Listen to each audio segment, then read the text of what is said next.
അപ്പോൾ ഇന്നത്തെ നമ്മുടെ ചോദ്യം, ഈ ചോദ്യത്തിലെ സംഖ്യകൾ ഒരു പ്രത്യേക രീതിയിൽ ക്രമീകരിച്ചിരിക്കുന്നു. നിരയിൽ വിട്ടുപോയ സംഖ്യ കണ്ടുപിടിക്കുക. ഒന്നുകൂടെ വായിക്കാം. ഈ ചോദ്യത്തിലെ സംഖ്യകൾ ഒരു പ്രത്യേക രീതിയിൽ ക്രമീകരിച്ചിരിക്കുന്നു. നിരയിൽ വിട്ടുപോയ സംഖ്യ കണ്ടുപിടിക്കുക. അപ്പോൾ സംഖ്യ ഏതൊക്കെയാണെന്ന് നോക്കാം.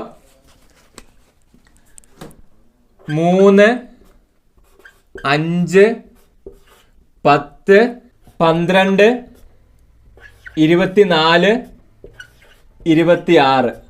അടുത്ത സംഖ്യ ഏതാന്നുള്ളതാണ് നമ്മൾ കണ്ടുപിടിക്കേണ്ടത്. അപ്പോൾ ഓപ്ഷൻസ് തന്നിട്ടുണ്ട്.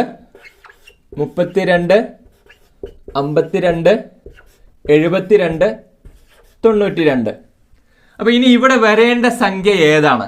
അതാണ് നമ്മുടെ ചോദ്യം. അപ്പോൾ ഈ 4 ഓപ്ഷനുകളിൽ ഏതാണ് ഇവിടെ വരിക? നമുക്കത് എങ്ങനെയാണെന്നുള്ളത് ചെയ്ത് നോക്കാം. അപ്പോൾ ഈ സംഖ്യകളൊന്ന് ശ്രദ്ധിച്ച് നോക്കിക്കേ. 3, 5, 10, 12, 24, 26 എന്നാണ് അല്ലേ? അപ്പോൾ എന്താണ് ഇതിൻ്റെ ഒരു പ്രത്യേകത? ഓരോ സംഖ്യയുടെയും +2 × 2 എന്നുള്ള രീതിയിലാണ് ഈ സംഖ്യകൾ പോയിട്ടുള്ളത്. അതായത് അതെങ്ങനെയാണെന്നുള്ളത് നോക്കാം. 3 + 2 എത്രയാ? 5 ആണ്. 5 × 2 എത്രയാ? 10 ആണ്. അതുപോലെ തന്നെ 10 + 2 = 12 ആണ്. 12 × 2 = 24 ആണ്.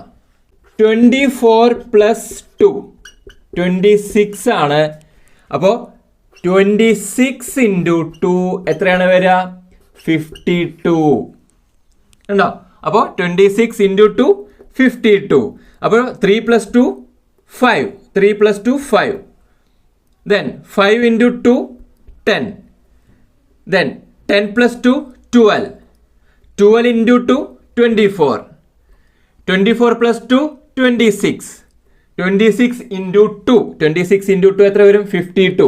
അപ്പോൾ ശരിയായ ഉത്തരം 52 ആണ്. അപ്പോൾ 52 ആണ് ഇവിടെ വരേണ്ട ഉത്തരം. അപ്പോൾ ഈ നമ്പേഴ്സ് എങ്ങനെയാണ് പോയിരിക്കുന്നത്? +2 × 2 +2 × 2 എന്നുള്ള ആ രീതിയിലാണ് പോയിട്ടുള്ളത്. അപ്പോൾ 3 + 2 5. 5 × 2 10. 10 + 2 12. 12 × 2 24. 24 + 2 26. 26 × 2 52. അപ്പോൾ 3 + 2 then × 2 +2 × 2 +2 × 2. ഓക്കെ, മനസ്സിലായില്ലേ? അപ്പോൾ +2 × 2 +2 × 2 +2 × 2 ആ രീതിയിലാണ് പോയിട്ടുള്ളത്.